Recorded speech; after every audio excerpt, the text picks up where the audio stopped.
Okay, go ahead. Don't be destabilized. Give your comment. Okay. My comments are that, I've learned a lot more about philosophy. I've learned, just different strategies, and I've really enjoyed that aspect of things.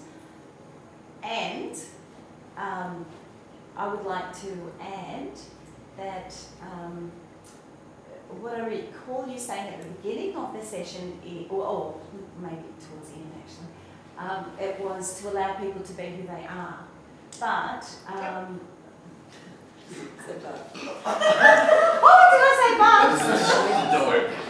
Sorry. Let's see if she's going to give birth finally, so we can then baptize. Okay, let's see.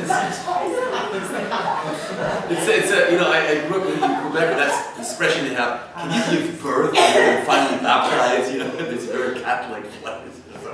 Yeah. So can I just make a comment on that actually? No. Wait, can you finish your main thrust of your comment? Go ahead. Well, the main thrust of the comment is that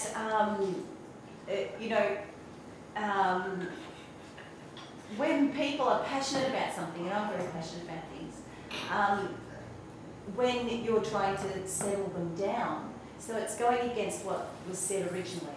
Does that make sense? Not at all. Have you finished? I think I have. Okay, thank you.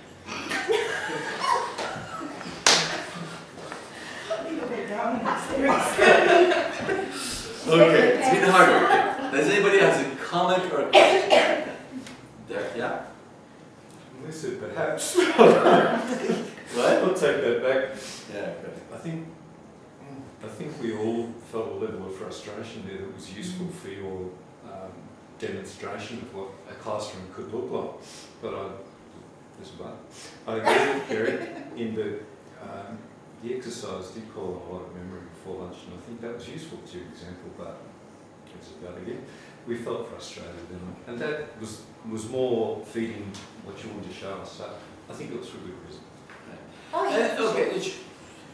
Can you just to finish this? What would be the called the positive or useful aspect of frustration? So let me finish that. Just shortly, what would be the positive aspect of frustration? As a teacher, to struggle through something with a motivation in mind. Sorry. Okay. Any other question or comment? Can I comment on that and how important that would be to look at in the classroom? Because I often have the kids, and you only have time to have 5 questions or something, and they're like, they want to say their piece, and they've all got something to say, but you don't, you need to settle them down or need to, sort of stump them per se because they really want to say something, but you don't have time or stuff. That frustration that you felt it then is that we had to move on, or we're moving on to the next comment or something. You can see that will be within the kids, and they've got a point to say and they want to get it across. And just because you told them to put their hand down, they can't say it. Do you know what I mean? That would be frustrating for them because you've moved on to the next point. I would ask you to stop for a second. You describe this whole situation, but what is the purpose? What is the purpose? See, this area of Plato I told you, synthesize, is what is the intention behind the speech. What message do you want to vehicle by saying this? I was saying why the frustration was good. To say the frustration. Yeah. You want to tell us that frustration is good. Well, right then I think it was a good learning tool. I'm going to show. See, I use a thing, if you notice a lot, with you, between people, it's called reformulation. You know that principle? No? Okay. Reformulation is very useful, you see, for different reasons. You say something, then I will reformulate, or somebody else reformulate, right? Then I say, is that it or no? Now, of course, it's not word for word, it's not exactly, but globally, is it there or not, right? And I said, then at that point, don't keep speaking. Say, yes, that's it, or no, that's not it. And that's very important. It's a very useful trick for different reasons. First of all, to ensure we speak about the same thing, right? That's why don't make another speech, just tell me yes or no. Second, that's to accept that you won't be totally understood. You will never be totally understood, already because yourself you don't totally understand yourself. So that's to accept that you are partially understood, but to make it, the third thing, to make a judgment if what's understood is the essential thing, and forget the details, right? So it's a very difficult exercise, but very useful. So when there's a reformulation, you say yes, you say no, but you don't add anything.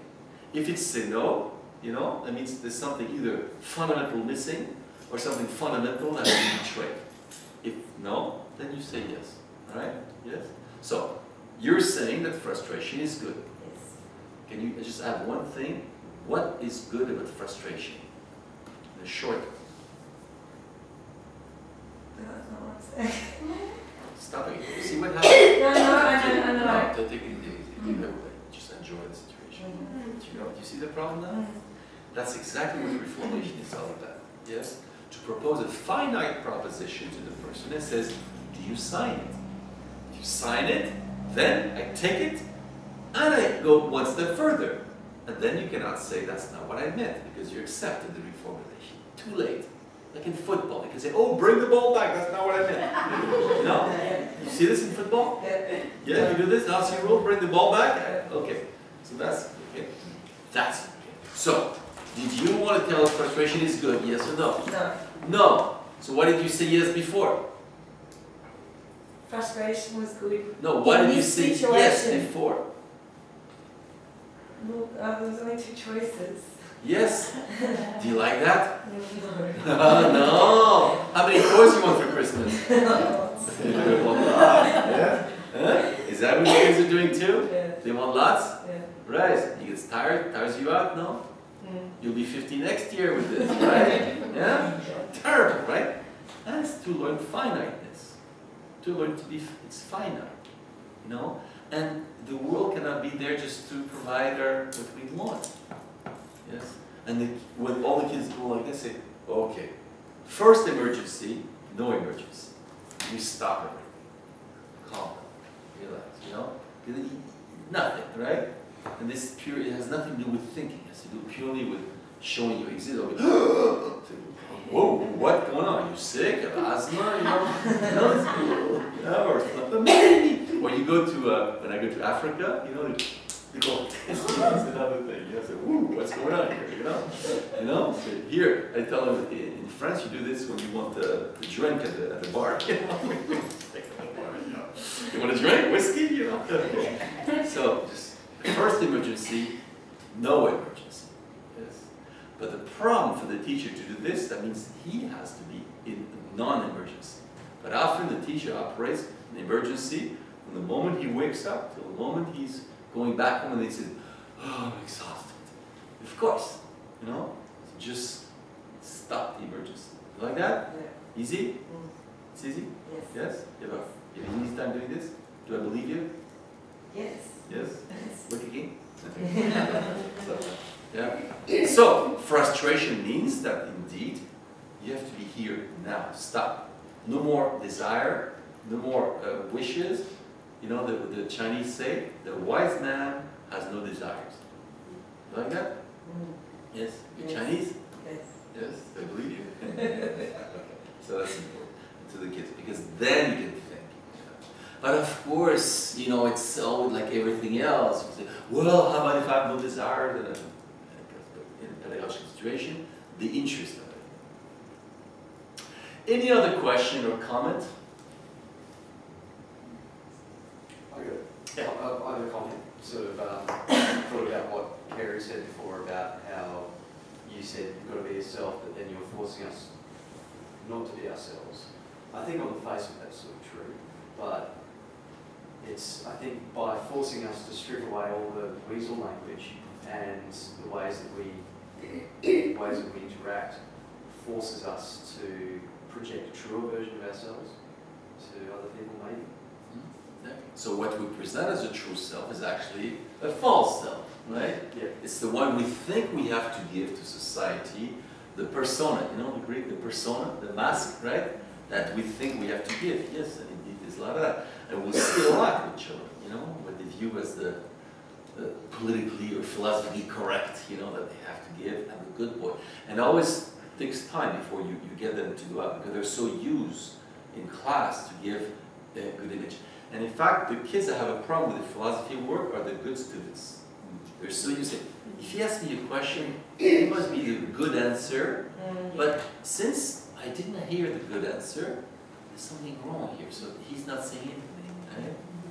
You know? So true, yeah. Yes, and that's the thing.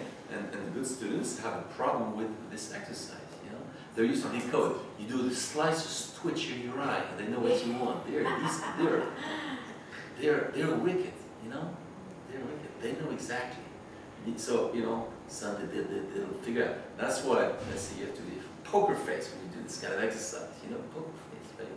Don't let them, or trick them, say, oh yes! Did you say? I say, did you say this? Oh no, I said, I didn't say it. Oh God, I said, it was the right answer. You know, just, you know, this is a bit the trick. No, I don't agree with you. You know, it's mean, right? You know, it's theater, right? You're trying to say this is so. And the kids like they recognize it, by the way. Adults we get more scared, but the kids they picked up quickly that it's a game. Generally, when I get the assessment, the kids have to, oh, this Oscar is crazy. It's funny. It's crazy. You know, this is something funny. Because I think they have to be awake, you see. And to be awake means they have to be surprised. Oh, I forgot in the attitudes, astonishment, fundamental. If you're not astonished, you don't think. You know, it's a routine. There's a teacher. It's normal. It's Tuesday morning. We do mathematics. Yes, yeah. No, you know. Of course, we learn to have rituals that the children need, the regularity and all this. But there's a limits to that. The limits to that is that rituals and routine go, you know, you have this concept of ritual here, teaching? Some do. Some do, yeah, okay, yeah, it's a common concept. And that's the limits, like all concept, that's the limits when we magnify it, and then they become this sort of dullness to it, you know? Boring. Yeah, boring. So. Can I ask, are you... No, you can't. No. Do you... No, look, you asked me a question. I answered it, and it's like if I did not answer it, you can I said, no, and you go on.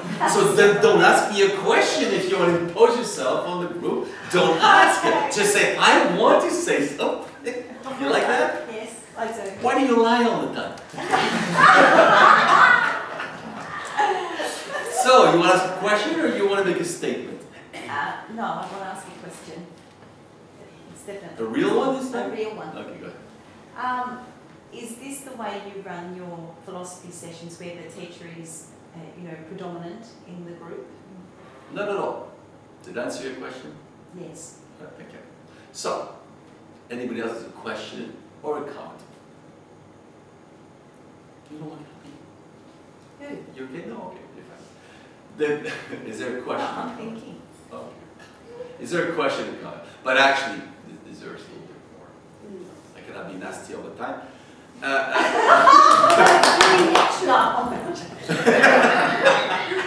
No. See, when I first come, you know, when I first do this, I sort of, you know, there's a certain way I play things. I have to give a little space myself, right? But it's like, suppose I come and teach you chess all the time. Okay, explain, blah blah blah blah. But then afterwards, like any game, then the people take a bit of the role, right?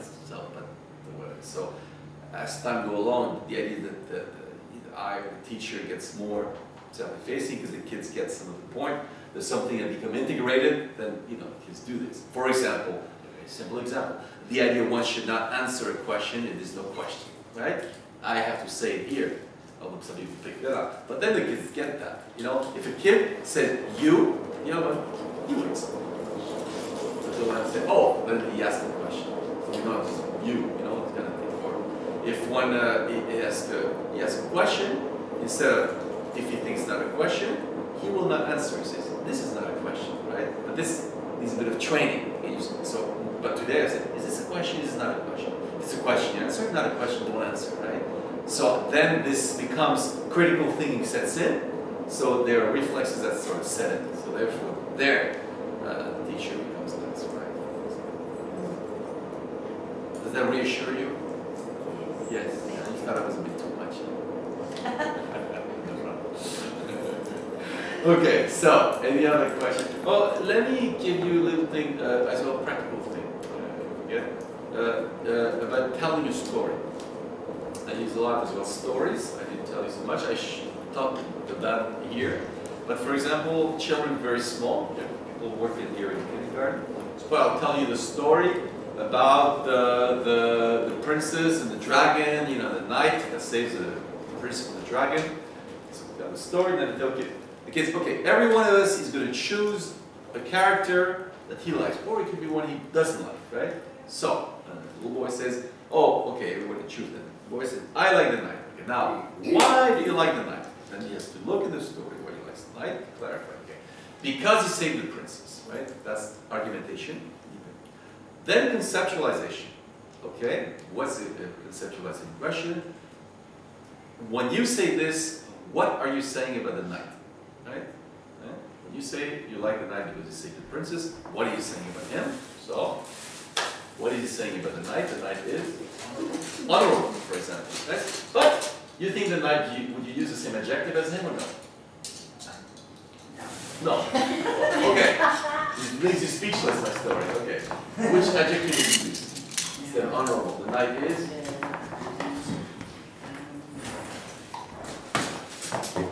Or no idea?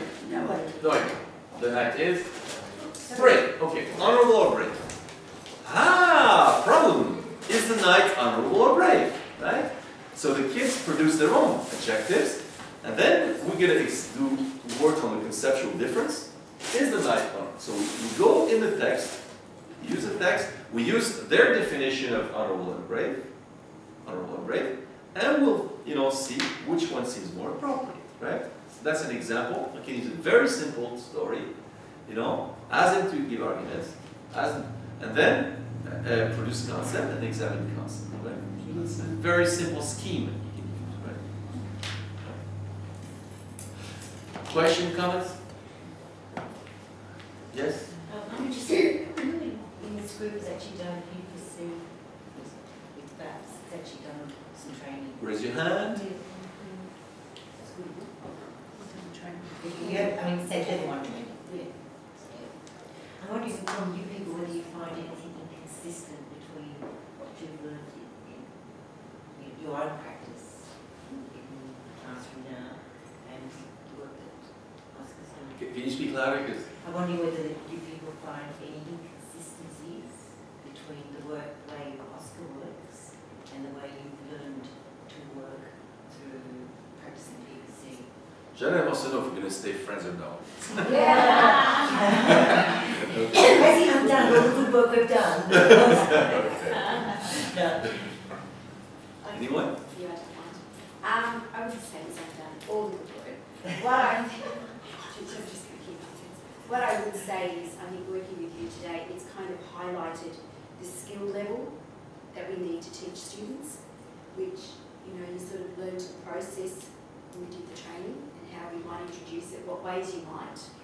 But I think I've gained lots today, a lot of fun, in learning the skills and just what we need to hone in. Because I would say, speaking for myself, I realise it's a lot of what you were saying before, where the kids are giving opinions and bouncing from opinion to opinion, and I agree, and building on this, and all that strategy that we've been taught. But what you've demonstrated today is even deeper, and actually come back to that, analysing and conceptualising and really deep thinking stuff. Do you say exactly? What would you say to it? Yeah, I'd like to throw in that from your viewpoint, training I saw as more the teacher's role. Well, quite naturally, what does the teacher do? So they gave me a lot of insight into what the learner does. So compliment from I actually think that it enhances the program, and in fact, you could, use, primarily or whatever in the one that would be taught, but also have sessions done the way that we did them today, and I think it just enhances all the philosophical program. Nani's not here. Is she nice? Yeah. She's right, though. Yeah, she's right. I'm a principal. If she's nice, she's not right. But one thing though I want to tell you about this discussion. By experience, the teachers that for whom it's functioning is the one that make their own cooking.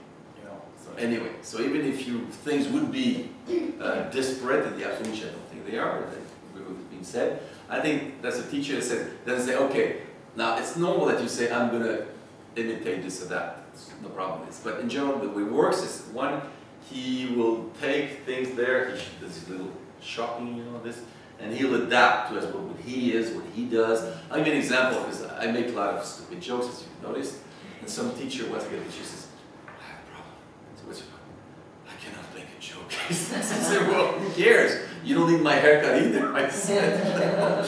So, they're a different way. For example, there's a teacher I really like that when she was so good. She never made jokes, but she's totally like exactly the opposite. You know, she's very soft, you know, so of course, the opposite, you know, kind of really, you know, loud, and she's very soft, more voice. But she manages to really get nicely, create some tension, you know, and get things together in a totally different strategy. But what's important is just how she was managing to get the kids to think by pausing the ideas clearly, you know, to each other, that the problems are clear, that, you know, but in a very different strategy that corresponded to her way of thinking, right? So that's why I think it's important anyhow that people, even though they see different things, because for a friend I was in Venezuela, and some people complain that this is terrible because he makes teacher confused. But me, they're responsible for being said that. He makes teacher confused because we show them step by step, and he comes and we don't see the connection, and say, what is this? Well, if teachers are confused, it's good. That means that they're thinking. You know, confusion is like for Plato. That's a condition of thinking. Otherwise, that means you know, and that's finished, right? Because that means you're gonna have to work it out, like our friend told a friend, work it out, right? So you're gonna do your own cooking. You know, I think that's what I think is important. Just want to ask a question. In Australia, philosophy in some schools is very new, and there's two schools of thinking that we don't have, as we are, a philosophy session that we're concentrating on teaching the skills. As Nadia, who's in charge of lots of schools, is saying that it should just be part of thinking in the classroom. So I'm asking your opinion, do you think there's some merit in having, like, kids know we are doing philosophy skills, we are thinking in a philosophical way, or should it just be embedded? Because there's Well, two schools. I'm going to show you a very nice trick, very good, because it's for a lazy teacher. You answer your own question. Go ahead. I can see merit in both. I mean, I would think that in this school, because we've been doing philosophy a while, it's starting to integrate through all curriculum areas, and philosophical thought is happening in all subjects. I know I can say it's happening in my room, just starting. But I can also see merit in the kids knowing that we're learning philosophy skills and focusing on. Did you answer your own question or no? I did, but I don't know. No, did you answer? Yes, I did. Who thinks she answered your question, her own question? Raise your hand. Who thinks she did not? Raise your hand. Ask one of them, why do you think I did not answer my question?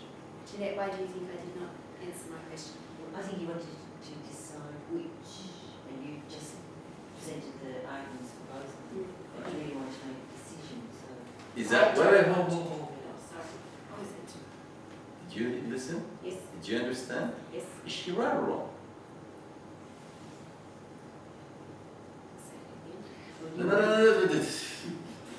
She's a big girl. Is she right or wrong? Yes. Tell her you're right. You're right. I did not answer my question. I did not answer my question. No, not me. She said that. I didn't say I know, that. I'm going to answer because you Tell her. answered the question. Yes. You like that? Yeah, because I... It was fun? Yeah. Right? But what's important to see is not the conclusion, but the distinction that was made, right, by her. You asked for one thing, you did something else. You asked to know which one, and what you did is give arguments for both, which is different. Both are interesting, but it's not the same thing. Give arguments for both means evaluate. The other one, you were asking for a decision. From you. I was asking your opinion. Who cares who, but you wanted a decision. Yes. Then the question is to know if you had done that. What we have done was not to decide, but to give arguments for both.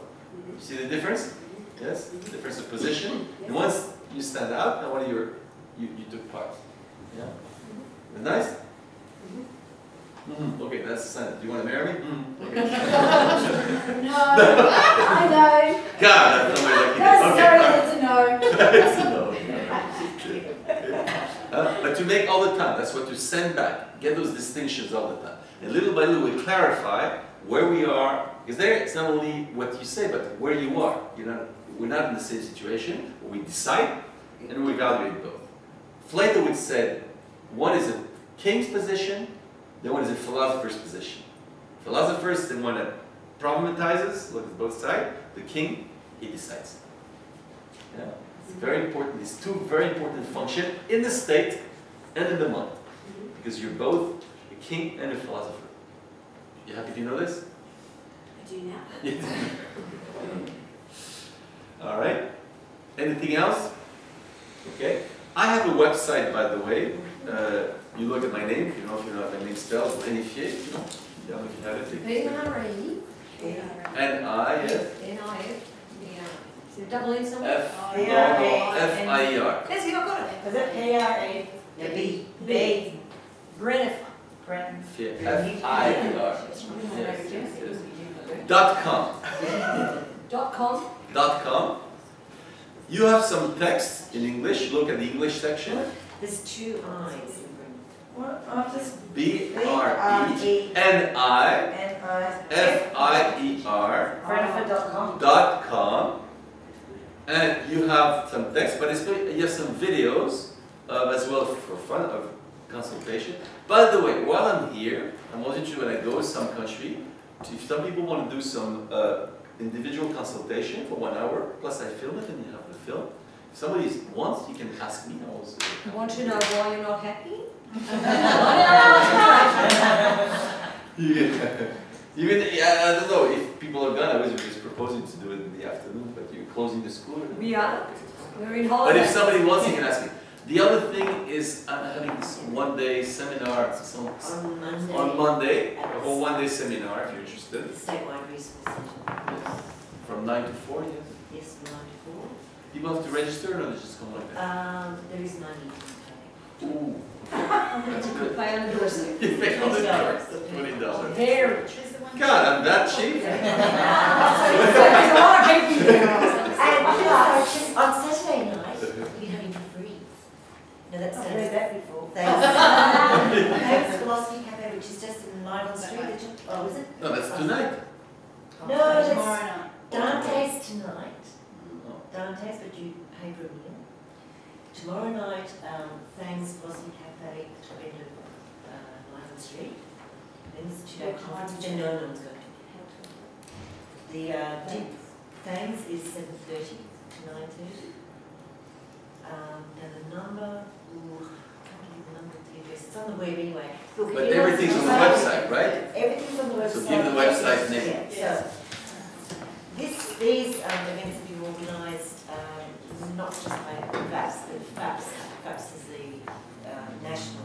This sounds poetic. FAPSA both did it together. FAPS, at the moment, FAPS is acting as FAPS. FAPSA are on the boat. Oh! Okay, go ahead. Yeah. So it's best, rather than going via FAPS, you go direct. Is there a war going on? So what's the website? Yes. So fapsa.org.au. That stands for so Federation of Australasian Philosophy in Schools Association. And the things was is in the school newsletter. Yes, as well. Yes, we use it as well. But on the when you just click on the conference site, you'll see there's all these events surrounding the conference. So did you actually get it down? Yeah. Okay, I'll jump in now, and I would like to thank you very much for coming and giving us this session. It was very entertaining as well as very educational. Is that on? I learned to keep my mouth closed. And I learned to keep my mouth closed because I didn't want to be challenged all the time. So I played safe. Thank you very much. It was fantastic.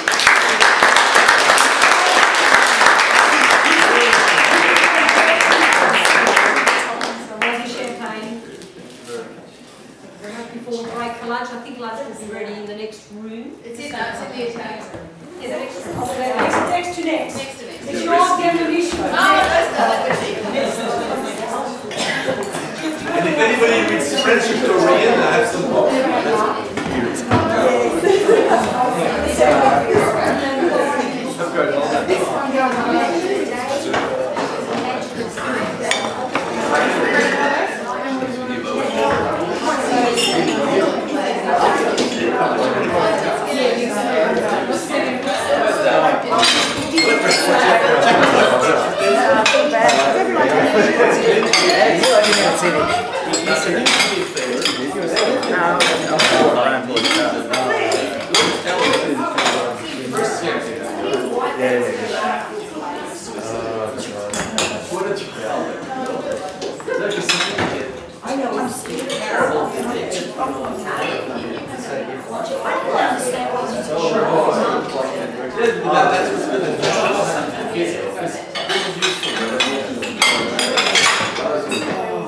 Not obviously transposed, but I have some video that's well played here.